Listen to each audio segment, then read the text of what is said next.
नमस्कार विद्यार्थी मित्रांनो, आपल्या स्कूल एज्युमॉल या यूट्यूब चॅनलवर मी आपणा सर्वांचं खूप खूप स्वागत करतो।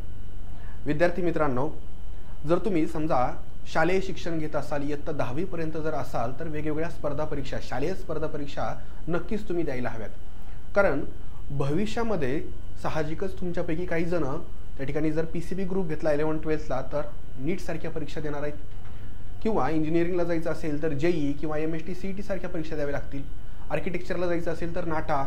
म्हणजे एकंदर तुमचं जे काही भविष्य आहे, पुढचं जे काही एज्युकेशन आहे, तर त्यामध्ये वेगवेगळ्या कॉम्पिटिटिव्ह एक्झाम तुम्हाला फेस नक्कीच करावे लागणार आहेत। आणि यामध्येच ज्यांना पुढं सायन्समध्ये करिअर करायचं आहे, स्पेशली ज्यांना सायंटिस्ट वगैरे व्हायचं आहे आणि सायंटिस्ट होण्यासाठी भारतामध्ये प्रॉपर आयसर सारख्या संस्था देखील आहेत मित्रांनो।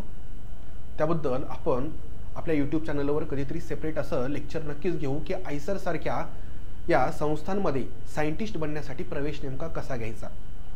असो, आता शालेय स्तरावर तुमच्या मनामध्ये विज्ञानाची गोडी निर्माण व्हावी यासाठी एक विशेष अशी शालेय स्पर्धा परीक्षा या ठिकाणी आयोजित करण्यात येते, ज्या परीक्षेचं नाव आहे डॉक्टर होमी भाभा बालवैज्ञानिक परीक्षा। Doctor Homi Bhabha young scientist competition या नावाने देखील हिला इंग्लिशमध्ये ओळखलं जातं। मुंबईची एक संस्था आहे greater Bombay science teachers association, आणि त्यांच्या माध्यमातून ही सुंदर अशी परीक्षा आयोजित केली जाते। इयत्ता 6वीचे आणि इयत्ता 9वीचे विद्यार्थी ही परीक्षा देऊ शकतात। माध्यम कोणतं आहे तर मराठी माध्यमामधून देखील तुम्हाला देता येते परीक्षा आणि इंग्लिश माध्यमामधून देखील देता येते। आता मुद्दा आहे की सेमीवाल्यांचा काय, तर सेमीवाले या ठिकाणी ही परीक्षा जी आहे तर ही सुरुवातीलाच त्यांनी निवडू शकतात की बाबा मराठीमधून द्यायची का इंग्लिशमधून द्यायची। साहजिकच सेमीला विज्ञान हा इंग्लिशमध्ये असतो, त्यामुळे त्यांच्यासाठी थोडंसं सुटेबल इंग्लिश माध्यम निवडणंच आहे। तर आता हा व्हिडिओ जो आहे तर हा महत्त्वाचा का बरं, कारण सध्या म्हणजे जुलै महिन्यामध्ये या परीक्षेचे फॉर्म जे आहेत तर हे आलेले आहेत, फॉर्म भरणं चालू देखील झालेलं आहे। तुम्हाला विज्ञानामध्ये जर खूप जास्त आवड असेल आणि भविष्यामध्ये म्हणजे 10च्या नंतर तुम्ही सायन्स फील्डमध्ये जर करिअर करू इच्छित असाल तर नक्कीच ही परीक्षा तुमच्यासाठी अत्यंत महत्त्वाची आहे। इतर परीक्षा ज्या आहेत, मग स्कॉलरशिप आहे, नवोदय आहे, NMMS किंवा MTS NTS या परीक्षांमध्ये सगळेच विषय असतात, म्हणजे बऱ्यापैकी मॅथ, रिझनिंग, मग इकडं त्या ठिकाणी हिस्ट्री, जिओग्राफी सारखे विषय देखील आपल्याला यामध्ये पाहायला भेटतात।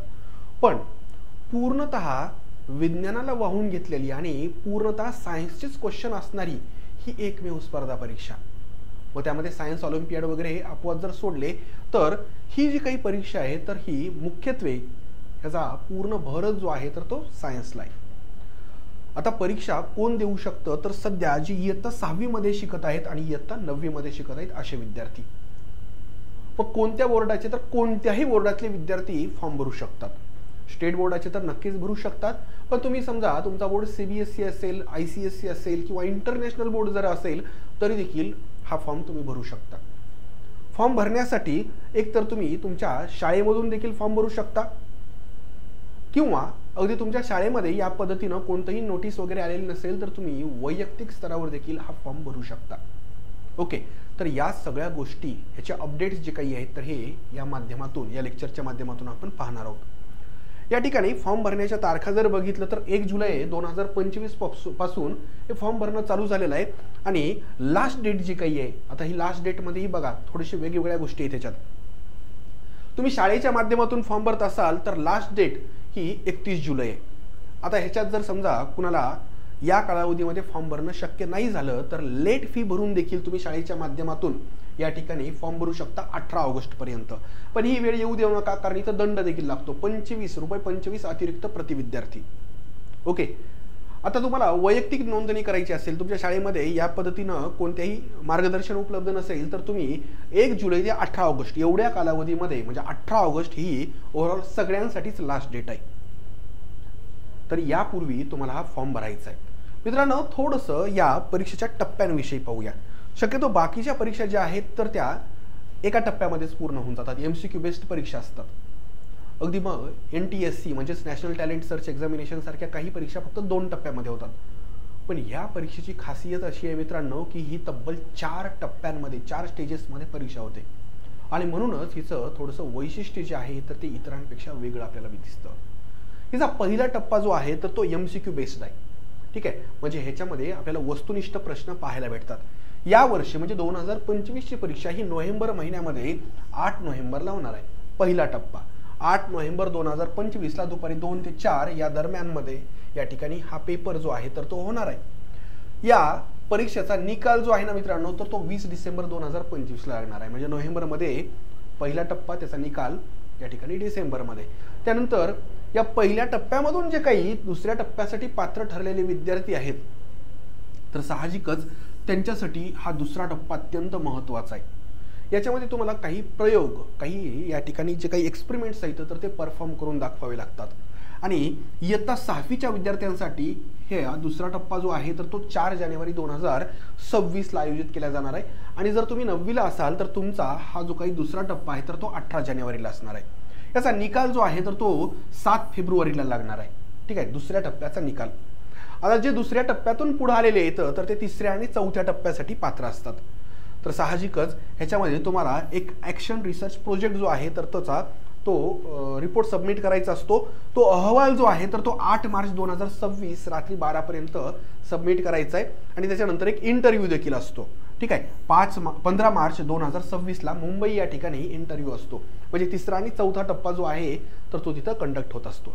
मित्रांनो, फायनली ह्याची जे काही बक्षीस वितरण असतं तर त्याची एक टेंटेटिव्ह डेट त्यांनी दिलेली आहे त्यांच्या वेबसाईटवर आणि ती म्हणजे 5 एप्रिल किंवा 12 एप्रिल, फिक्स नाहीये 5 किंवा 12 एप्रिल।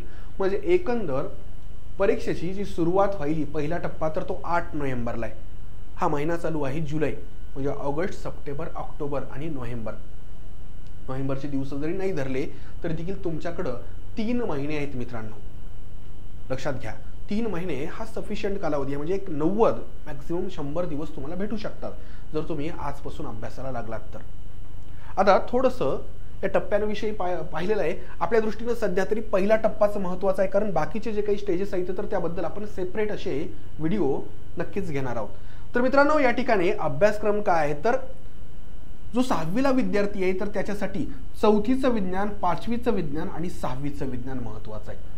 4थीच्या विज्ञानामधून त्याला 10% प्रश्न येणार आहेत, 5वीच्या विज्ञानामधून 20% प्रश्न येणार आहेत आणि 6वीच्या विज्ञानाच्या पुस्तकामधून त्याला 60% प्रश्न येणार आहेत। किती झाले रे हे? 10 आणि 20 हे झाले 30 आणि 30 आणि 60 90। मग आणखी 10% प्रश्न कशातून येणार?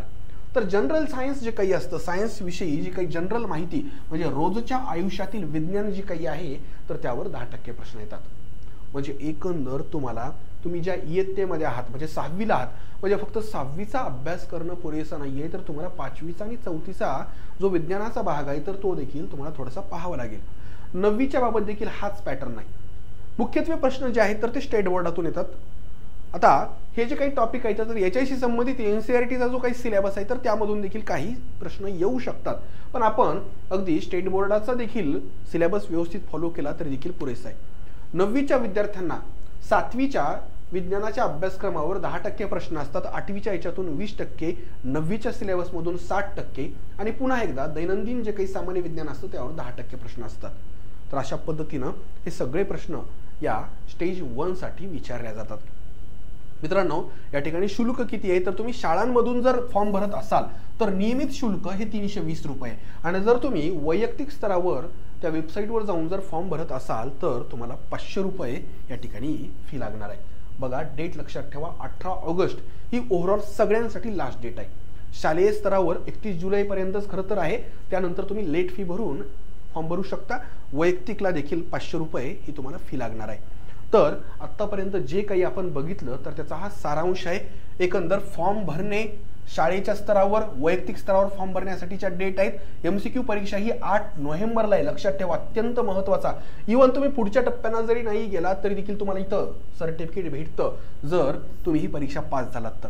त्यानंतर प्रॅक्टिकल एक्झाम असते, त्याच्यानंतर या ठिकाणी इतर प्रॅक्टिकलचा रिझल्ट लागतो, प्रोजेक्ट रिपोर्ट तुम्हाला सबमिट करायचा 8 मार्च रात्री 12 पर्यंत आणि शेवटी मुंबईला इंटरव्ह्यू होत असतात आणि बक्षीस वितरण समारंभ 5 किंवा 12 एप्रिलला या ठिकाणी होणार आहे किंवा होऊ शकतो। तर एकंदर अत्यंत महत्त्वाची परीक्षा आहे। कोणत्याही पद्धतीची तुम्हाला शंका असेल या परीक्षेविषयी, फॉर्म भरण्याविषयी तर नक्कीच आपला हा जो काही कॉन्टॅक्ट नंबर आहे 80 10 80 28 64 तर या कॉन्टॅक्ट नंबरवर तुम्ही कॉल करू शकता। तुम्हाला याबद्दलचं सगळं मार्गदर्शन आपल्या ह्या एज्युमॉल या ऑनलाईन प्लॅटफॉर्मवर उपलब्ध आहे। इव्हन इयत्ता 6वी साठी आणि इयत्ता 9वी साठी सेपरेट अशी मार्गदर्शन करणारी बॅच देखील आपल्या ऑनलाईन प्लॅटफॉर्मवर अगदी माफक किमतीमध्ये उपलब्ध आहे. तुम्ही जर प्ले स्टोअरला गेलात तर तुम्हाला हा लोगो जो आहे एज्युमॉलचा तर तो नक्कीच मिळेल. ते ॲप डाउनलोड करून तुम्ही ही जी काही बॅच आहे तर हिचं त्या ठिकाणी सबस्क्रिप्शन घेऊ शकता. इतर कोणत्याही पद्धतीच्या शंका असतील तर नक्कीच आमच्याशी संपर्क साधा. पण एवढी मात्र माझी विनंती आहे, जर तुम्हाला भविष्यामध्ये सायन्समध्ये करिअर करायचं असेल तर तुम्ही सध्या 6वीला किंवा 9वीला असाल तर हा फॉर्म नक्की भरा. कारण या माध्यमातून तुमची विज्ञानाची जी काही तयारी आहे तर ही तुमच्या नियमित शालेय अभ्यासक्रमाच्या तुलनेत खूप वेगळ्या पद्धतीनं आणि नेक्स्ट लेवलला होते. जेणेकरून भविष्यामधल्या नीट असो, JEE असो किंवा इतर आयसर ॲप्टिट्यूड टेस्टसारख्या परीक्षांची एक परिपूर्ण अशी पायाभरणी या परीक्षेच्या माध्यमातून तुमची निश्चितच होणार आहे. ठीक आहे, तर मित्रांनो इथं थांबूया. याच पद्धतीच्या विविध अपडेट्स आणि जे काही बाकीचे मार्गदर्शन करणारे व्हिडिओ आहेत तर हे आपल्या चॅनलवर उपलब्ध होतच असतात. चॅनल सबस्क्राईब केलं नसेल तर नक्की सबस्क्राईब करा. ठीक आहे, ओके, भेटूया अशाच नवीन व्हिडिओच्या निमित्तानं. तोपर्यंत धन्यवाद.